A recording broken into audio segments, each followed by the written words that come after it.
Good evening, this is Nick Inman from VolumeProfileTrader.com on Thursday, March 29th, and looking at the S&P, the market in general, we had a nice recovery after this morning's losses, and what I think is the most important aspect of what happened today was the market finished above this month's point of control, which is 1392. That entire range is 1392 to about 1396, something to be aware of. So I think the market, as far as right here, right now, you have something to trade against. To the, your risk, your stop would be below today's intraday low, and you would look for a bounce. Now, unfortunately, the move, relative to what has happened, I do think that your expectations have to be somewhat, tepid. And the reason why is because, and this is just how I feel, and this may not be the case, but really we've been in a range for the last month or half a month, and we've had one break of this range the entire month, and that was Tuesday.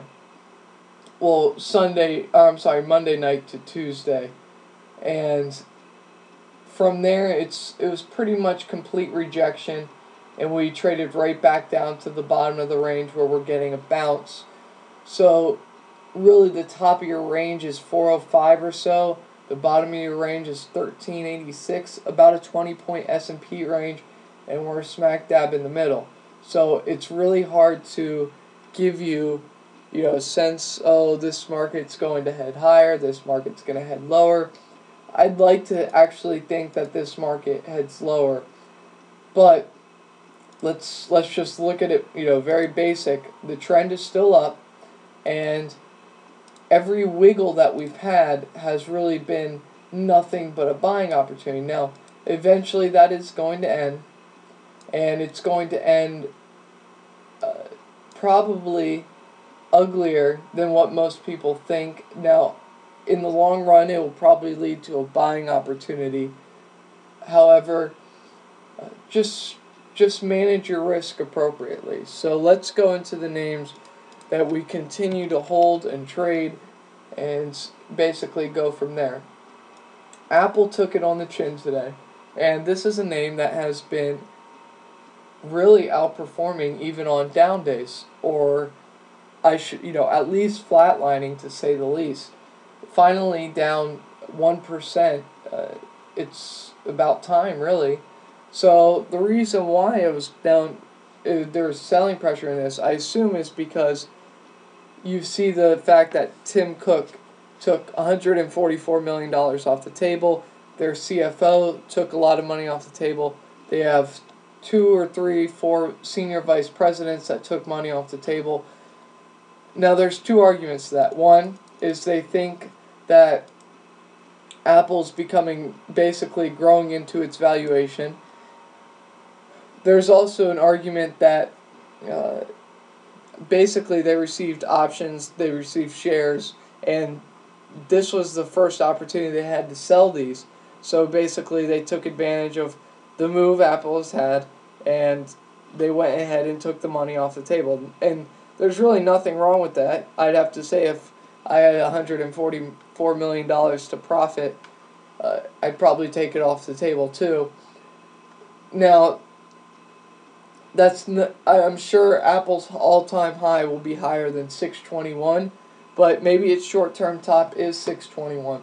One thing you want to be aware of is the point of control for March at this $600 level. If we hold there, it may be a tradable bottom, but you're just gonna have to wait and see for now. If you want to lighten up your load on Apple, if you have a decent sized position, sell some with Tim Cook, because it's not really a bad idea. I can't really blame you for doing so. I haven't done it yet, but I feel like that's because my position's not big enough to do so.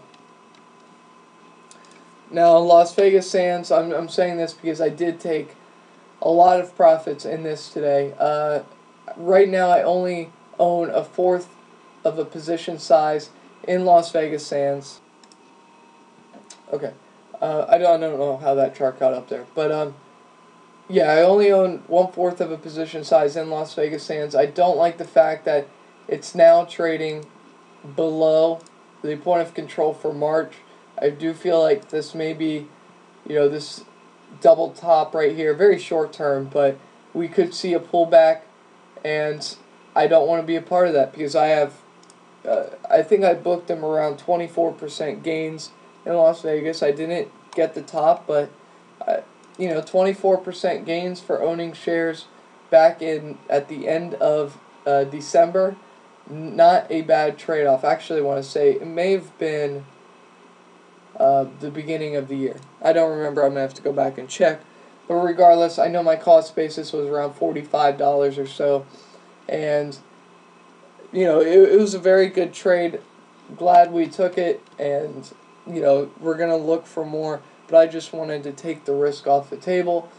American Express bouncing off point of control for the month. This could be actually a tradable bottom here.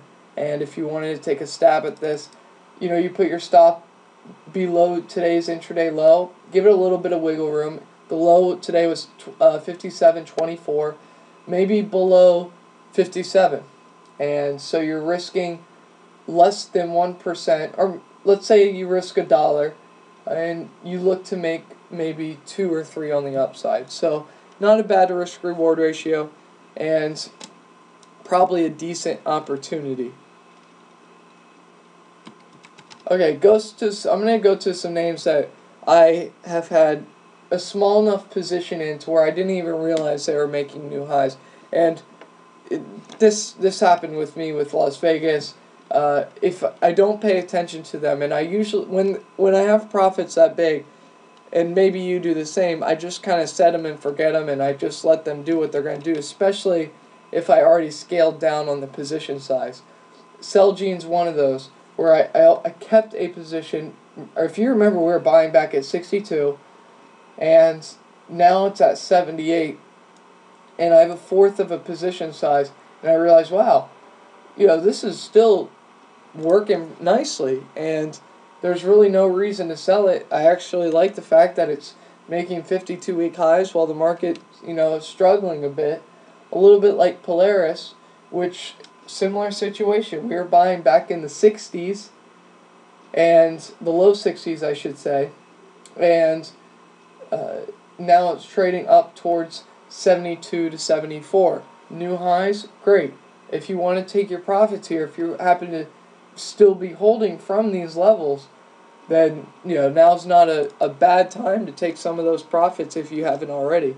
Those were 2 really nice trades, and I do think they will continue to work over the long term, but just be, if the market does roll over, rising tides lifts all boats and vice versa. So this may push down to the downside. So let me give you a name, a trading idea, and maybe an investment idea, really. This is Medifast. MED is the ticker symbol. I think this is starting to break out. Let me first say that this company has a 13 PE, and their growth rate is 52%. So, with a growth rate of 52% and a PE of 13, let me give you the daily chart. The way I see it is, let me zoom out a little bit. No, this is fine, actually. It was once trading 52-week high, 27.11. We're down at the bottom end of the range. We've been basing for quite a while, and what I see here, and I'm sure you see it too if you like the patterns, is a potential big Head and Shoulders reversal. And if, as far as the measured move, you take the head, the bottom of the head, let's call it $13. There's the neckline, which let's call it 18, and you take that difference, $5, and you basically add it to the potential breakout. So you take 18, $5, where does that lead you? $23 price target. I think you go ahead and buy this tomorrow. Put your stop about $1 below current price. So yes, you're taking on a little bit of risk, which really isn't that much, about 5%. But you're risking $1 to make $5. Now, this only now, unless if you're a big money manager, this trades on average about 200,000 shares. So it looks good. I like the fact that 50-day moving average is moving up. We're above the 200, so anybody who uses the 200 as a rule can't say anything. And what I really like is this recent price action for the last couple of days, last week or so. We're holding, we closed the gap from the other day. Now we're holding it, had a nice close today.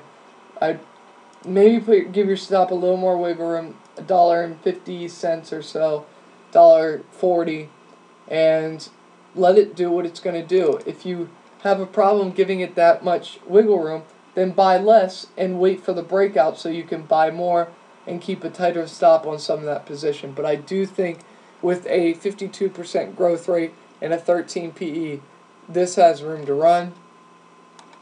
Riverbed, I kind of like this formation too. Now it's a little bit different, but generally speaking it has been basing. I'm going to look at the daily first, and if you remember, I covered this back, I don't know, the end of February, the end of January, the beginning of February, after the earnings, and it started to get going, traded above the point of control for the year. I said you need to get long this. It was actually a pretty nice trade to the upside, and from there it's just been flatlining. Volatility is really tight, so that means that a move is in the cards, and you want to be aware of that. Now their PE is 30, growth rate of 51, so if you can catch this theme, I'm trying to give you companies that have more room to run for PE expansion. And, Medfast with 13 and a 52% growth rate, it's a little different than Riverbed, but Riverbed's, technology company, a little bit different. And I'm just interested in buying right here, right now. And if I had to put a stop, I'd put it right below the lows for March, which is around $26.15 or so. So you're risking about $2 to make, really, you kind of let this thing go and let it do what it's going to do. We could eventually close this gap up towards $40. But for now, let's keep our expectations in line. And let's first look for the point of control back in July, which prices around $31.50. So you have about $3.50 of upside, risking about $2 right now. If you want to use options, which may be a better idea, I would be looking at the 28 by 30 call spread, maybe the 29 by 31. I'd go out. I'm not sure about April. Maybe go out to May and give this an opportunity to work a little bit. Give it 50 days. But you're basically saying that Riverbed's going to rise up towards, the low 30s. And I'm sure the risk-reward ratio is a pretty good one. What I'll do is I will look at this more in depth tonight. And if I decide to pull the trigger on this, I will send out an email with my trading parameters because it will be a call spread. Okay, ConocoPhillips, it looks like we have a short-term bottom here and a tradable one. Put your stop below today's intraday low. Below the 50, you should be alright. I know I bought a little bit more today after being stopped out. I now have a full-size position once again. My cost basis is in the $71 range, I think just above that, which puts me right below the point of control for the year, right around the 200-day. I like that. If you remember, we were buying back on, in the low 69s, if I remember right, and we've actually, this has been a nice trade, but I do think there's more upside for ConocoPhillips.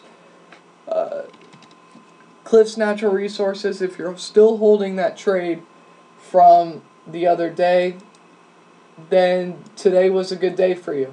And the position, that call spread, it was originally the 72.5 by 77.5 call spread. Bought it for $1.50. It's currently trading close to around $1.30.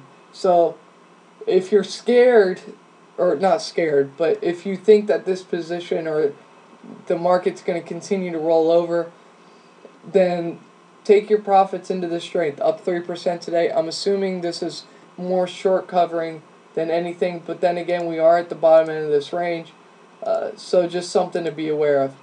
If we start, now I have to be honest, I closed out the position for a bigger loss than what it was today. Not that much bigger, but a little bit. And I may get back into this, but we'd have to basically recapture this range in a way in which I like, and then really start to make a push to the upside. If we start to get a push above this 72.5 range, I'll probably reintroduce that position, even if it's for more, because I'd rather be safe than sorry and lose on the position again.